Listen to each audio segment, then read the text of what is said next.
sayang kalau misalnya kita udah menjadi pemain terbesar, tetapi harga masih ditentukan oleh negara lain. Harusnya di mana-mana hukum dagang, kalau bahasa kasarnya saya punya barang, saya yang ngatur harga. Turunan daripada hilirisasi minyak sawit ini bisa lebih dari puluhan, bisa 70-80 produk turunannya yang bisa dilakukan. Nah, mulai dari kita masuk untuk oleofood, untuk makanan. Jadi minyak sawit di luar negeri. Sebenarnya ini kan ujung-ujungnya persaingan dagang. Kan kita bisa pelajari selama ini mereka import CPO kita. CPO itu kita itu terus dibikin apa? Pasti kan dibikin produk turunan jadi. Iya, betul. Kok nggak teriak selama ini? Semata-mata hanya karena perang dagang. Kita juga harus kerja kan. Iya, betul. Udah pulang, udah ambil buku apa segala, baca ulang. Kadang ketiduran. Kadang ketiduran di meja. Di meja. Ini sampai istri ini udah kayak anak SMA.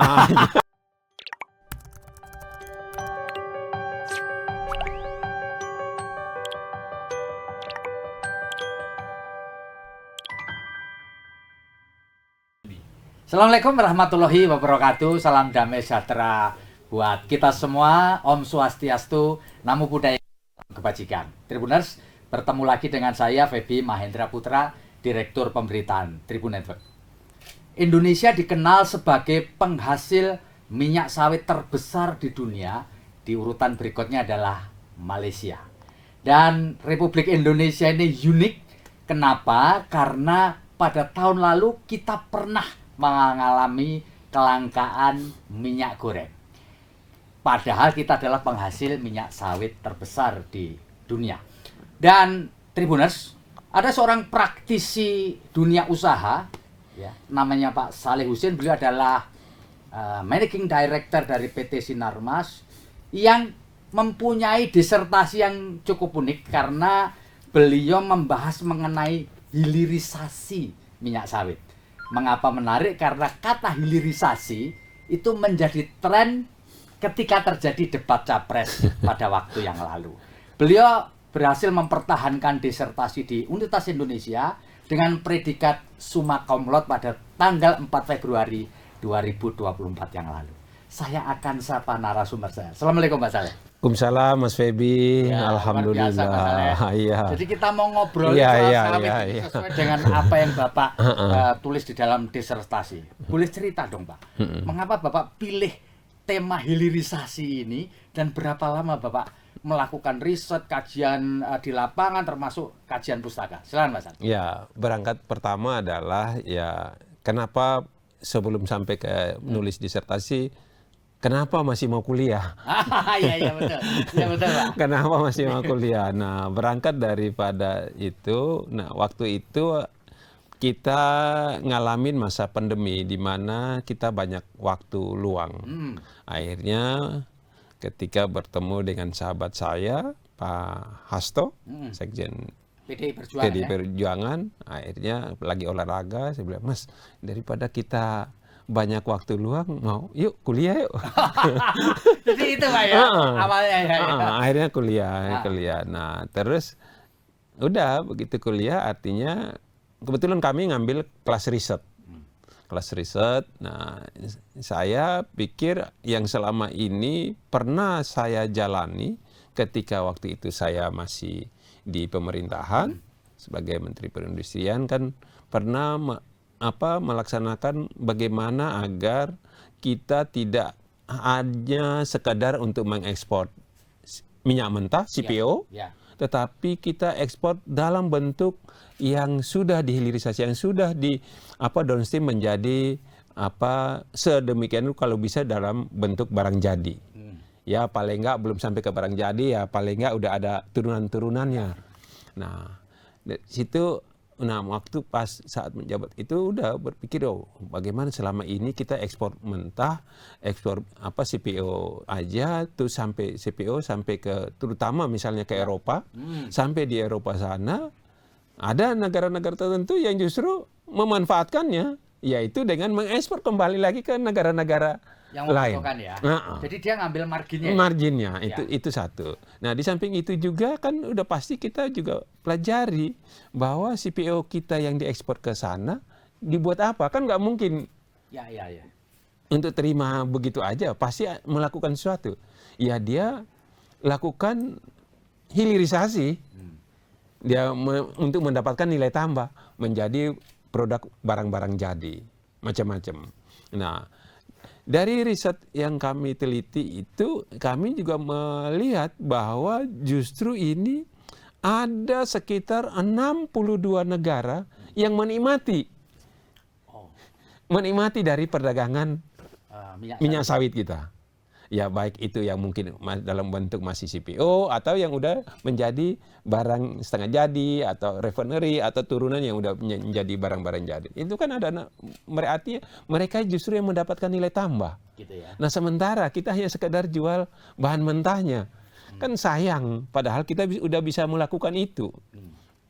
Nah berangkat dari situ akhirnya saya bilang artinya saya nggak masuk ke di dalam tanamannya tetapi after daripada tumbuhan setelah menjadi CPO ini harus diturunin untuk menjadi produk-produk turunan yang mendapatkan nilai tambah yang banyak. Nah dari situ ya saya kira ini perlu diteliti, di riset sehingga paling nggak ada beberapa hal misalnya kita dapat menyarankan kepada pengambil kebijakan dalam hal ini pemerintah untuk paling nggak menyiapkan wadahnya yang seperti apa agar industri kita ini betul-betul bisa menjadi tuan rumah atau menjadi nilai tambah yang lebih besar yang didapatkan oleh bangsa kita. Ya. Kalau nggak kita ya sekadar boleh dibilang nih produsen terbesar tapi justru yang mendapatkan keuntungan orang lain kan sayang itu yang menjadi gerigi. Jadi triggernya mengapa Bapak memilih ini. Itu. Pak, saya tertarik dari hasil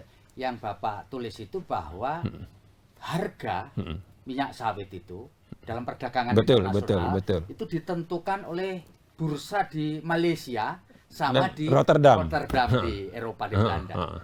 Mengapa begitu? Iya, saya kira kan pertama adalah mungkin kan mereka ini baik Belanda maupun Malaysia sudah melakukan namanya perdagangan sawit kan udah mulai dari yang lama. Nah, akhirnya ini udah terbiasa orang melakukan transaksi di dua bursa tersebut.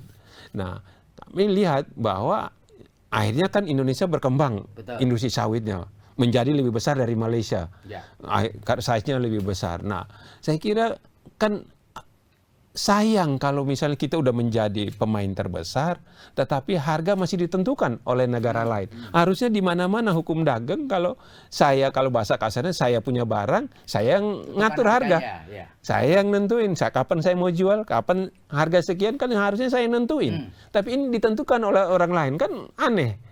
Nah itu yang menjadi satu daya tarik salah satu untuk dalam penelitian saya, yaitu bagaimana agar kita dapat menarik transaksi yang selama ini di bursa Malaysia maupun Rotterdam itu pindah ke bursa CPO Indonesia. Tetapi tentu kan selama ini namanya pelaku usaha kan orang kalau udah biasa katakanlah sudah biasa melakukan perdagangan di satu tempat di pasar A, terus disuruh pindah ke pasar B, kan orang akan tanya, saya disuruh pindah ke sana apa untungnya? Benefit buat saya apa? Saya dapat apa? Nah, disitulah perlu keterlibatan pemerintah dalam hal ini. Untuk menarik para pelaku pelaku pasar. Tentu menariknya dengan cara apa? Kan nggak bisa hanya merintah, Anda pindah. Siapa? Tentu harus diberikan dengan satu sentuhan-sentuhan insentif, dalam hal ini insentif perpajakan atau berbagai kemudahan-kemudahan lain, atau juga misalnya kalau Anda melakukan transaksi di sini dengan jumlah sekian, maka Anda dapat ekstra ini. Misalnya seperti itu kan tergantung nanti pemerintah lah yang mengatur. Tapi paling nggak ada rangsangan-rangsangan yang harus dilakukan. Pak. Indonesia sudah membuka bursa minyak sawit. CPO Indonesia. CPO Indonesia Oktober 2023 yang lalu lah ya.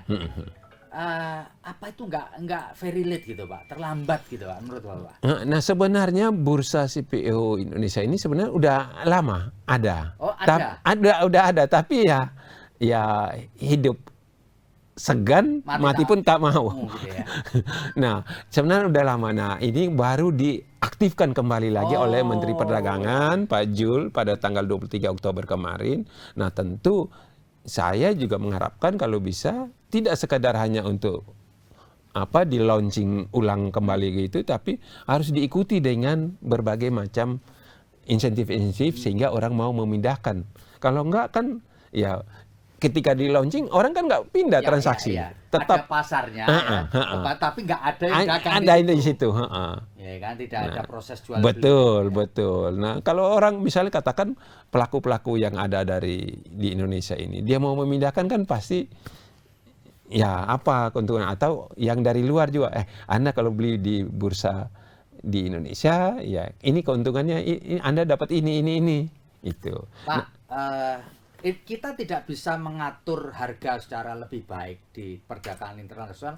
Apakah karena ekspor kita dalam bentuk mentah itu terlalu banyak, Pak? Enggak juga. Artinya kalau kita bisa mengatur volumenya ini kita bisa ngatur, kan kita bisa tahu bahwa volume di pasar ini terlalu banjir, pasti kan harga turun. Turun, betul. Maka itu salah satu adalah mengaturnya dengan udah kita tahan, volumenya kita kurangin. Ya. Pasti teriak kan, harga pasti naik. Tetapi kalau ini ditahan di dalam negeri, terus salurannya kemana? Ya. Salurannya salah satu adalah hilirisasi. Itu tadi ya. Ya. Jadi biar kalau kita nggak ekspor lalu kita tahan di sana, terus gitu ya? diserap oleh siapa? Kalau nggak bangkrut ini perusahaan-perusahaan. Ya tentu salah satu adalah yaitu hilirisasi. Tadi, Bapak sebutkan sebenarnya kunci utamanya untuk ngatur harga. Itu hilirisasi. Pak, boleh cerita dong. Sebenarnya hilirisasi sawit itu wujudnya apa sih, minyak sawit itu? Macam-macam jadi hilirisasi. Yang kita tahu cuma satu, minyak goreng sama biosolar. Apa lagi itu, Pak? Banyak. Turunan daripada hilirisasi minyak sawit ini bisa lebih dari puluhan, bisa 70-80 produk turunannya yang bisa dilakukan. Nah, mulai dari kita masuk untuk misalnya untuk oleofood, untuk makanan, atau untuk oleochemical. Oleochemical ini bisa jadi sabun, sampo, macam-macam. Nah, itu tinggal mau kita masuk jalur yang mana. Kalau oleofood, macam-macam tuh. Baru satu yang tadi disebutin tadi kan Pak Feby sebutin kan hanya minyak goreng. Padahal kan macam-macam. Misalnya produk-produk makanan yang katakanlah yang biasa kita makan coklat. Kita boleh sebut merek KitKat. Mau nggak mau dia harus pakai CPO. Oh itu ya Pak ya? Kalau dia pakai minyak nabati misalnya katakan dari bunga matahari, coklatnya lembek. Oh gitu ya Pak? Nah, nggak akan kuat. Atau dia pakai dari soyabin, lembek pasti. Soyabin ya. Nah, kan minyak nabati juga sama. Ya sama minyak nabati. Dia harus pakai pasti CPO. Jadi nggak bohong kalau bilang Eropa nggak butuh. Ya. Dia pakai CPO sehingga coklatnya menjadi keras. Nah, itu salah satu contoh. Atau juga produk-produk lain. Ya. Pak, kita tahu bahwa negara-negara Eropa dan negara-negara maju itu ikut mengkampanyekan bahwa minyak sawit itu nggak bagus. Ya kan, anti minyak sawit karena merusak lingkungan lah dan seterusnya. Apa sih Cak sebenarnya yang terjadi sehingga ada kampanye atau campaign negatif terhadap minyak sawit di luar negeri? Sebenarnya ini kan ujung-ujungnya persaingan dagang. Kan kita bisa pelajari selama ini mereka import CPO kita. CPO itu kita itu terus dibikin apa? Pasti kan dibikin produk turunan jadi. Iya, betul. Kok nggak teriak selama ini? Padahal mereka beli. Terus ada pabriknya. Ada pabrik yang menghasilkan produk-produk turunan segala macam. Punya karyawan, punya itu. Kok dia nggak teriak selama ini? Nah, sementara kan di dalam riset kita juga salah satu adalah minyak nabati yang paling mudah untuk dihilirisasi adalah CPO. Karena iodine value-nya itu antara 50 sampai 55. Tapi kalau minyak nabati yang lain itu di atas 100. Jadi lebih tinggi. Iya, sehingga agak sulit untuk di downstream. Iya. Artinya bisa tapi cost-nya menjadi lebih mahal.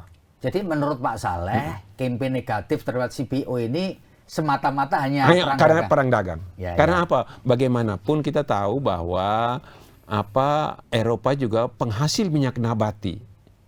Minyak nabati di dunia ini kan ada Amerika, Brasil, Cina adalah penghasil dari minyak soybean. Soybean, betul. Kedelai. Terus kalau Eropa, beberapa negara Eropa itu penghasil daripada minyak rapeseed.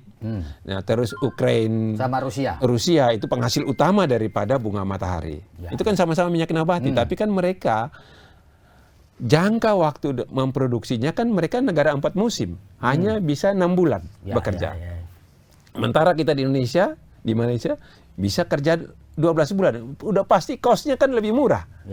Dari situ aja. Nah, sampai kapanpun pasti mereka akan cost-nya lebih mahal ketimbang begitu di pasar pasti kita lebih murah.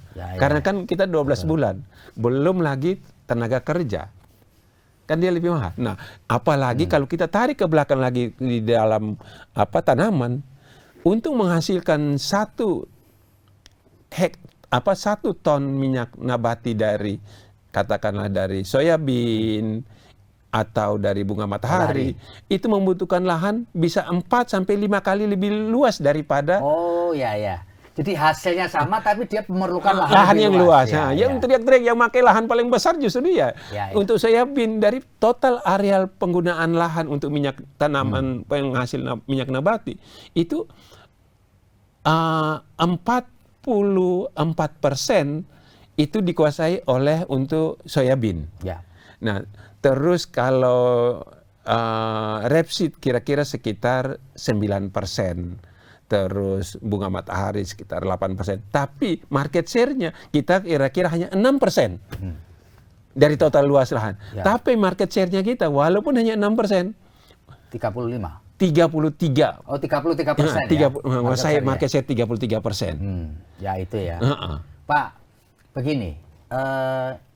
Menurut penelitian Bapak dan kemampuan Bapak, emang tanaman kelapa sawit ini merusak lingkungan karena dia nyerap air terlalu banyak atau gimana sih Pak sebenarnya? Saya kira sih enggak ya. Kan udah bisa lihat kan tanaman sawit ini kan udah ditanam ada yang mulai dari contoh yang oleh PTP yang dimulai dari zaman dulu di Sumatera Utara. Apakah lahan di Sumatera Utara sana rusak? Kan enggak. Bisa ditanam kembali. Juga bisa menghasilkan reduce CO2 yang jutaan kiloliter. Tapi isu yang berkembang di negara maju kan soal lingkungan. Kan? Betul, kan? Nama juga black campaign.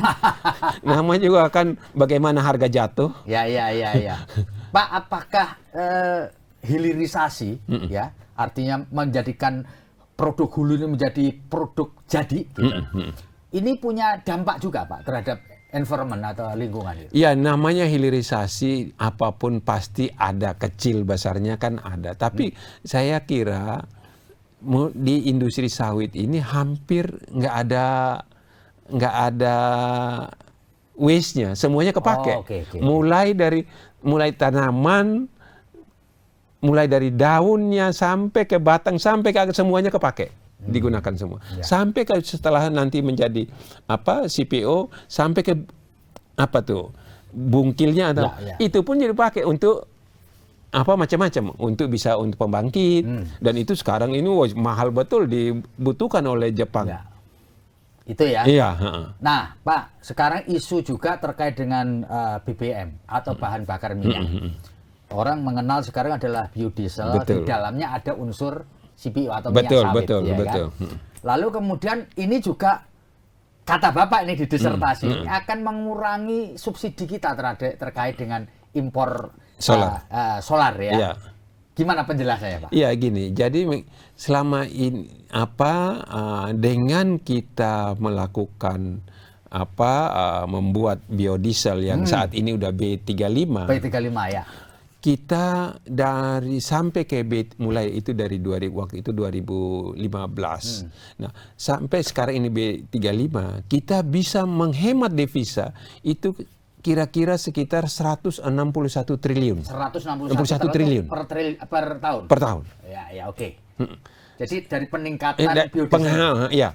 Artinya bisa hemat devisa untuk kita beli solar impor Ya. kan hemat devisanya Betul. begitu besar kan, Ya. itu satu yang luar biasa. Di samping itu juga kan menciptakan lapangan pekerjaan yang Ya. luar biasa besar juga.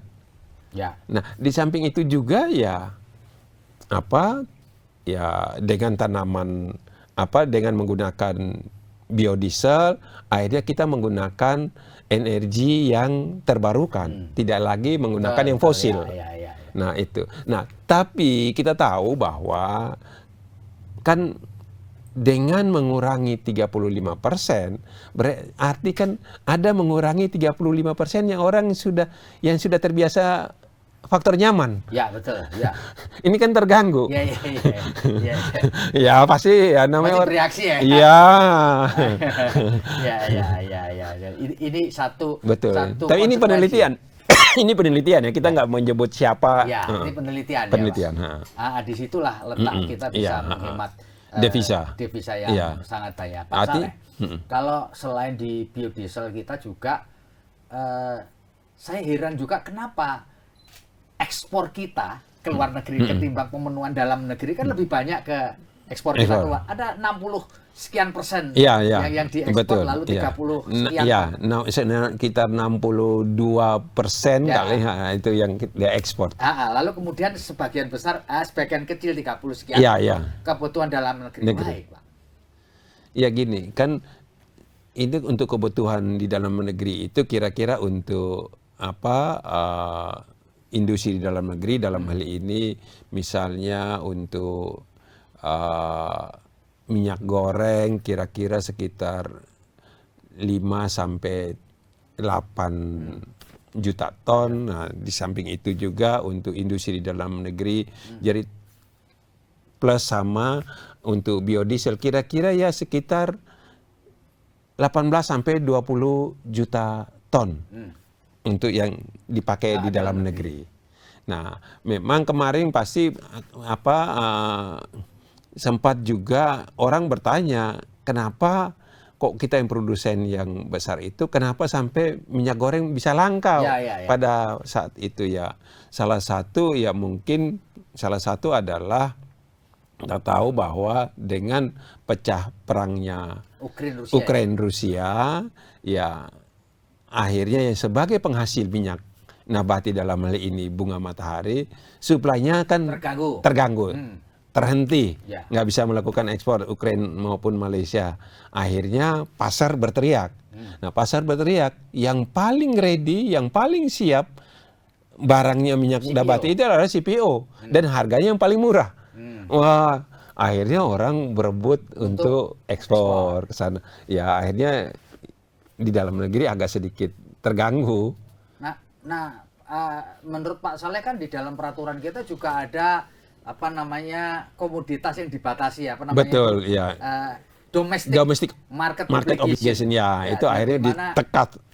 Domestic market obligation itu yang menentukan seberapa banyak kita boleh ekspor setelah memenuhi kebutuhan dalam negeri. Itu ya Pak dampaknya sehingga itu. Ya, akhirnya kan mungkin waktu itu karena orang tiba-tiba kaget kan, wah ekspor harga tinggi langsung akhirnya dipertegas lagi demo-nya, diperketat lagi, harus sekian. Supaya tidak terjadi persoalan yang sama di kemudian hari ya. Nah itu, dan akhirnya ya bisa berjalan kan dengan Pak, sebenarnya menurut pengetahuan Bapak nih, baik sebagai praktisi maupun seorang yang menyiapkan disertasi, sampai kemudian persoalan kelangkaan minyak goreng tahun lalu itu membawa dampak. Ada pejabat kita yang harus berurusan dengan hukum dan sebagainya. Ya. Sebenarnya apa sih yang terjadi dalam proses perdagangan CPO ke ekspor? Apa memang dulu tidak ada domestic obligation, market obligation waktu itu? Ya mungkin ada, tapi mungkin di dalam pelaksanaannya mungkin ada yang mungkin ya karena ini berburu dengan waktu sambil berjalan, mungkin administrasinya yang mungkin kita kan nggak tahu masuk ke situ, tapi paling nggak ya begitu teriakan permintaan luar negeri begitu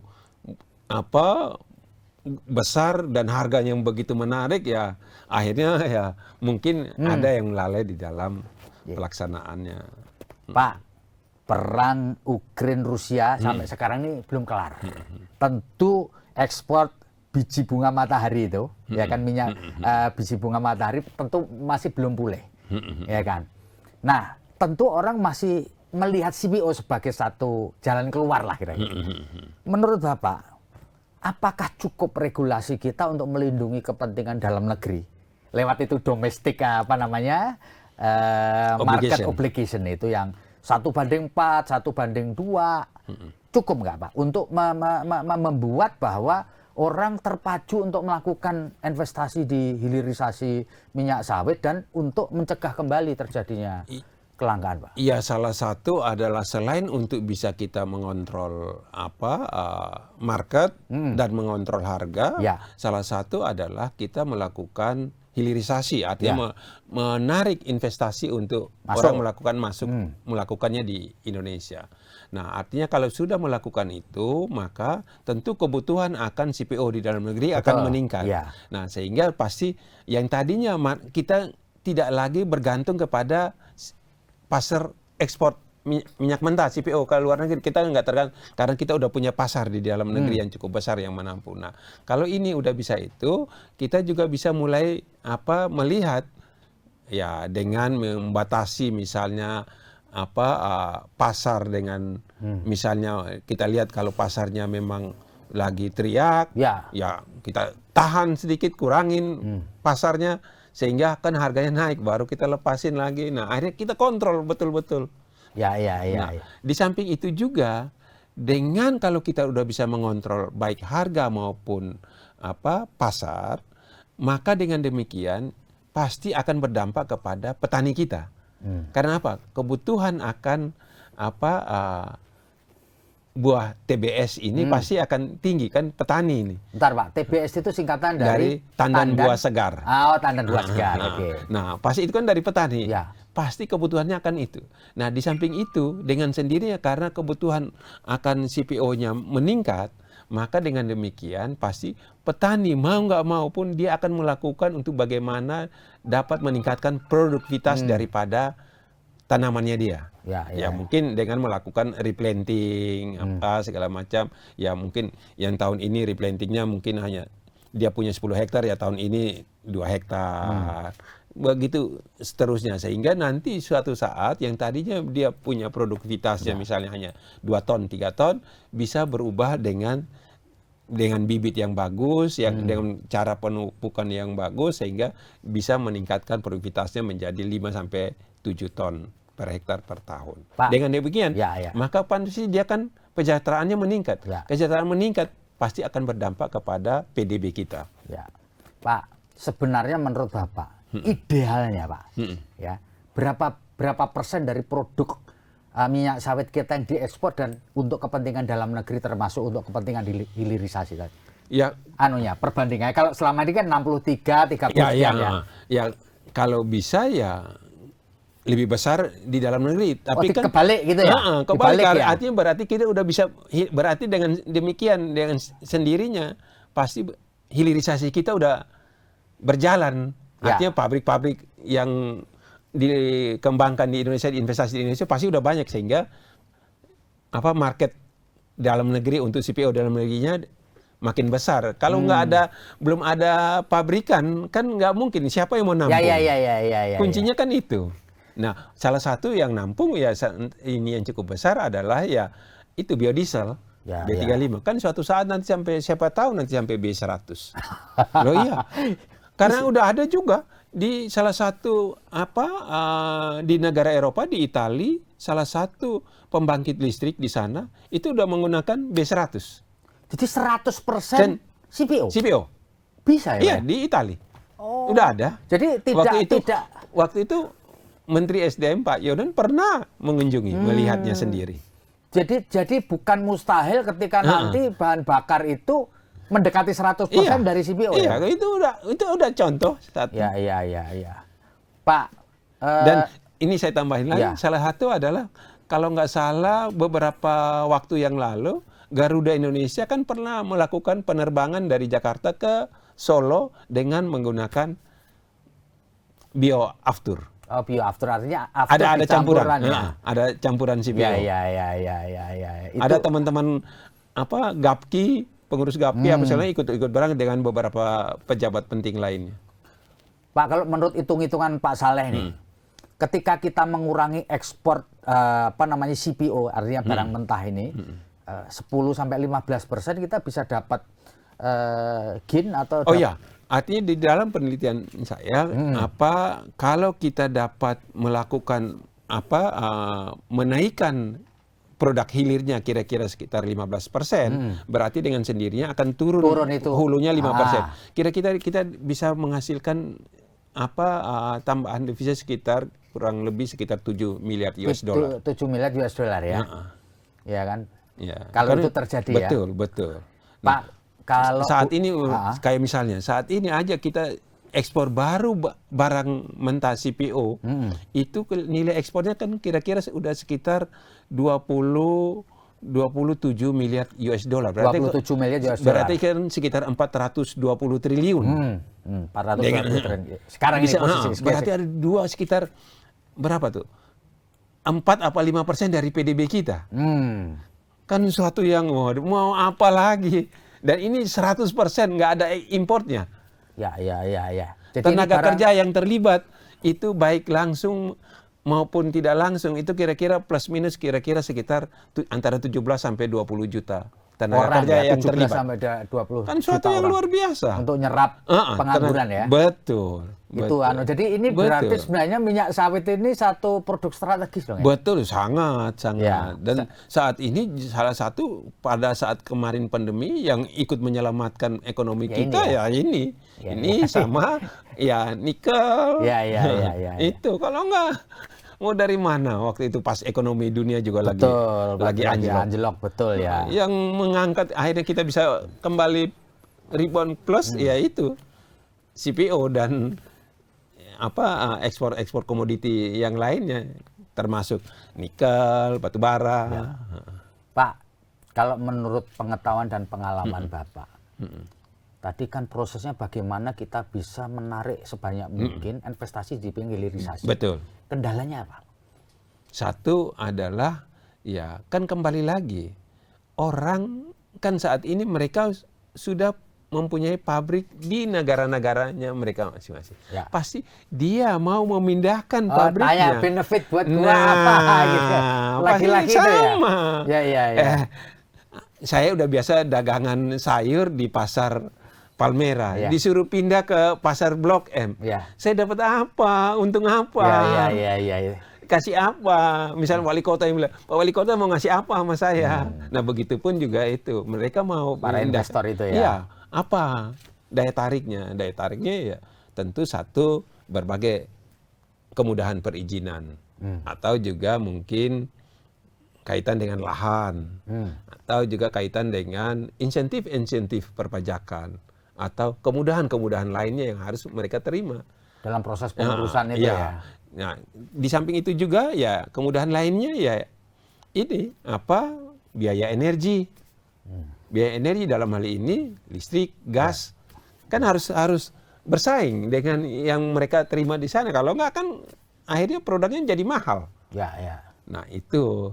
Tetapi kalau kita lakukan itu tentu pasti pemerintah juga perlu hitungan-hitungan yang cermat sehingga dampak terhadap ekonomi secara global, secara nasional itu berdampak. Kalau kita masing-masing berpikir ego sektoral, wah nanti kalau misalnya di sektor keuangan, nanti kita kehilangan pendapatan ini. Tapi dampak secara ekonomi secara keseluruhan kan tenaga kerjanya tercipta, terus segala macam dampak ikutan kan timbul nanti. Ya. Yang positif ya. Pemilu sudah berlalu coblosan. Ya, nanti kita tunggu 20 Maret lah KPU mengumumkan pemerintah baru karena pasti Presiden Jokowi nggak lagi. Apa yang kepingin Bapak sarankan kepada pemerintah ke depan ini, entah siapapun yang ini, supaya apa yang Bapak tulis, apa yang Bapak teliti, apa yang Bapak impikan di dalam ini, ya setidak-tidaknya punya harapan untuk terwujud gitu loh. Ya, saya kira pasti ya saat ini juga teman-teman di kementerian juga melakukan apa yang seperti saya itu, tetapi paling enggak harus konsisten untuk dilaksanakan. Kalau bisa dipercepat apa yang sudah menjadi, misalnya di perindustrian kan udah punya RIPIN tuh untuk bagaimana mengembangkan industri-industri turunan dari bidang sawit. Nah, itu harus betul-betul secara konsisten untuk dilaksanakan. Karena apa? Ini dampak ekonominya sangat sangat besar. Mau siapapun presidennya, ya artinya ini kita melakukan sesuatu yang produknya 100% dari dalam negeri, menghasilkan bisa menghasilkan devisa yang sangat besar. Tidak ada import untuk kita lakukan misalnya contoh misalnya pakaian. Kita kan import kapas. Walaupun devisa yang dihasilkan oleh ekspor pakaian misalnya sekitar 17 sampai 18 miliar US dollar, tapi import kapasnya aja bisa 10 sampai 15 miliar US dollar. Produknya itu dari Cina kapasnya. Jadi marginnya jadi sangat kecil. Nah, kalau ini kan margin 100% margin.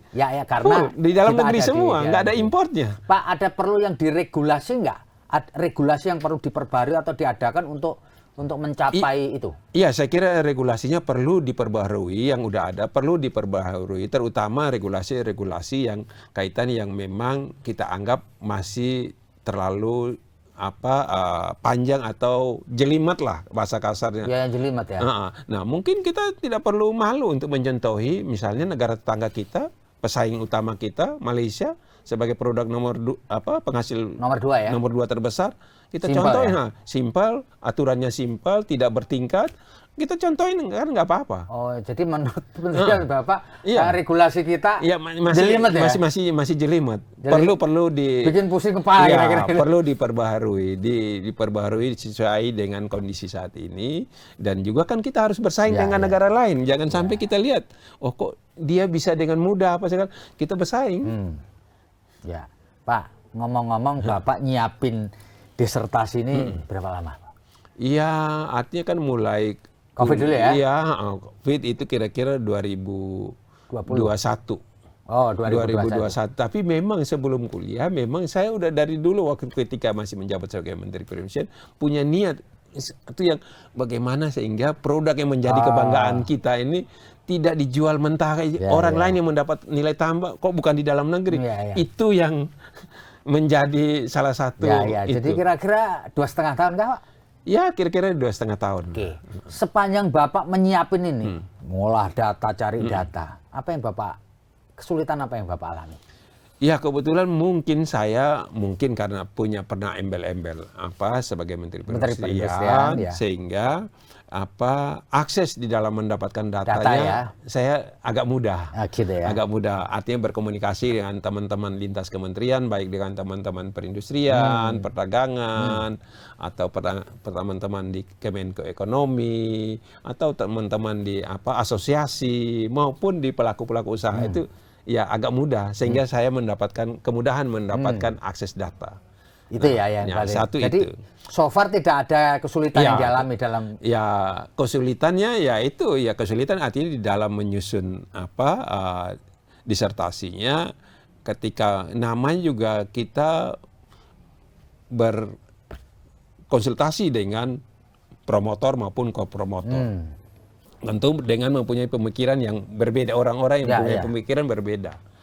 Walaupun menurut kita sudah bagus, begitu saya ketemu lagi dengan si promotor, dengan pemikiran dia, itu yang misalnya harus nambah ini, waduh ini tambah kerjaan. Akhirnya harus konsultasi lagi, ngobrol sana sini, ketemu untuk diskusi dengan para pakar yang lain untuk mendapatkan feedback.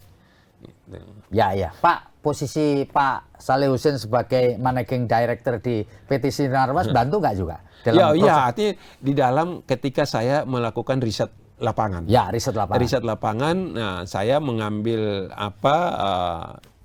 lokasinya di Kalimantan Selatan sana, di Tarjun sana. Kenapa saya ambil di sana? Salah satu artinya akses untuk bisa masuk ke pabrik lebih gampang, maupun ke kebun lebih gampang.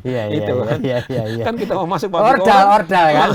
Itu satu itu. Nah, terus bukan sekadar order aja, tetapi kebetulan pas di situ itu selain ada perkebunan, sawit, mulai dari perkebunan, baik itu swadaya maupun plasma maupun perusahaan. Di samping itu juga ada pabrik PKS-nya, kelapa sawitnya. Nah, kelapa sawitnya ada lagi di dalam lokasi situ juga pabrik refinery-nya, turunan daripada CPO-nya di situ, maupun pabrik biodiesel di situ, maupun juga untuk pembangkitnya yang dari apa segala macam. Di samping itu juga ada pelabuhan ekspornya. Integrated Jadi di situ kan mudah, saya nggak perlu lari sana sini. Akhirnya lebih menghemat waktu dan tenaga buat saya untuk melakukan riset. Pak Saleh, kalau boleh saya tahu, siapa orang atau pihak yang paling kunci membantu Bapak sehingga disertasi ini kelar? Salah satu ya promotor dan kopromotor. Nah, kebetulan promotor saya juga memang orang-orang ekonomi maupun kopromotor juga orang-orang yang ekonom yang juga pernah menjabat sebagai kepala LPM UI, yang artinya dia menguasai betul-betul tentang teori. Akhirnya kami berdebat, dia memberikan masukan juga tentang teori-teori misalnya tentang middle income trap, atau kutukan sumber daya alam. Nah, itu teori-teori seperti itu, atau juga industrial deepening. Nah, hal-hal seperti itu akhirnya kita diskusi, itu riset tentang contoh-contoh yang sudah dilakukan oleh peneliti-peneliti lain tentang hal ini. Oke. Pak Saleh, Bapak pernah berkecimpung di dunia pemerintahan. Pak Saleh masih tertarik nggak sih untuk menerjuni kembali dunia pemerintahan ini? Pertanyaannya sederhana, masih tertarik atau tidak gitu kan? Ini pertanyaan ya berat juga. Tetapi ya kembali lagi, nama juga kita yang sudah pernah berkecimpung segala macam, tentu diminta untuk berkontribusi dalam hal ini pemikiran. Saya kira kita sebagai sebagai seorang praktisi atau sebagai seorang yang apalagi udah menempuh pendidikan yang bisa menghasilkan ide-ide. Saya kira pikiran kita ya harus kita curahkan untuk dapat membantu, entah nanti itu baik kita ada di luar pemerintah atau misalnya di dalam. Tentu harus kontribusi itu kan harus kita berikan. Sehingga dapat, kan tujuan utama adalah bagaimana negara kita ini bisa makmur. Pak, ini pertanyaan rakyatnya terakhir. Sejahtera. Pertanyaan terakhir. Sepanjang menyusun desertasi ini, ada nggak cerita yang paling unik yang Bapak alami? Ada nggak? Misalkan Bapak harus begadang, misalkan untuk membaca buku. Betul.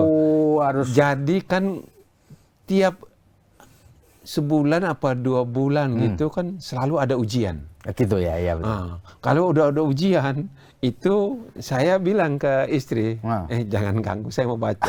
Kadang-kadang baca, udah pulang kantor, kan di samping kita juga harus kerja kan. Betul. Udah pulang, udah ambil buku, segala baca ulang. Kadang ketiduran.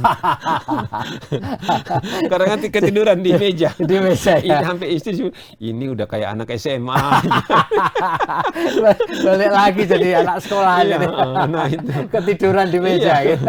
Sambil baca kadang ketiduran. Nah, itu. Saking semangatnya. Nah, itu kalau mau menghadapi ujian. Oke.